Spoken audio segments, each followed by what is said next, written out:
কৃষকের সবচেয়ে দরকারি জিনিস তার ফসল উৎপাদনের জন্য রাসায়নিক সার, মাইক্রোনিউট্রিয়েন্ট এবং পেস্টিসাইড, এগুলো 53 বছরে একসময় এগুলো বিনামূল্যে দেওয়া হয়েছে। আজ শুধু আমি যে জায়গাটা দেখি সেটা নিয়ে কথা বলি যে অ্যাগ্রোকেমিক্যালস, যেটা কৃষকের সবচেয়ে দরকারি জিনিস তার ফসল উৎপাদনের জন্য রাসায়নিক সার, মাইক্রোনিউট্রিয়েন্ট এবং পেস্টিসাইড, এগুলো 53 বছরে একসময় এগুলো বিনামূল্যে দেওয়া হয়েছে। আজ পর্যন্ত এগুলো উৎপাদনের কোনো হাত দেওয়া হয়নি।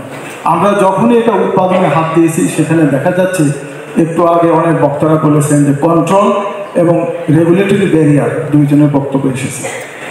পেস্টিসাইড উৎপাদনের জন্য যে কাঁচামাল আমরা নিয়ে আসবো সেটাকে সিঙ্গেল কান্ট্রি সিঙ্গেল সোর্স করে রাখছি, অর্থাৎ আপনি যাতে আন্তর্জাতিক বাজারে যাচাই বাছাই করে যাতে এটা কিনতে না পারেন, এই কারণে এরকম একটি চক্রান্তমূলক ষড়যন্ত্র করে এটাকে উৎপাদন করতে দেওয়া হচ্ছে।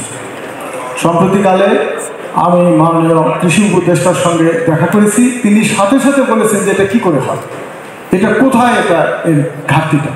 তো এরকম অ্যাগ্রোকেমিক্যালস এবং ফার্মাসিউটিক্যাল দুটো একই রকমের বিজ্ঞান দ্বারা চালিত এবং দুটোরই আন্তর্জাতিক রেগুলেটরি বডিজ হলো ওয়ার্ল্ড হেলথ অর্গানাইজেশন, তাদের গাইডলাইন অনুযায়ী এগুলো চলে। এখানে ফার্মাসিউটিক্যালে আমরা এলডিসি কান্ট্রি হিসেবে আমরা প্যাটেন্ট রাইটসের থেকে আমরা মুক্ত।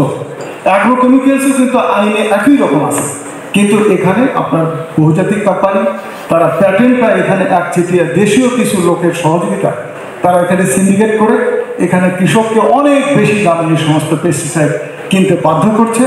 প্যাটেন্ট আইন আমাদের সংসদে পাস হয়েছে। প্যাটেন্ট হলো টেরিটোরিয়াল রাইট। আমাদের দেশে প্যাটেন্ট মেল বক্সটাই বন্ধ করে দেওয়া হয়েছে, যতক্ষণ পর্যন্ত এলডিসি গ্রাজুয়েশন না হয়েছে ততদিন পর্যন্ত তারা কোনো আবেদনই নেবে না।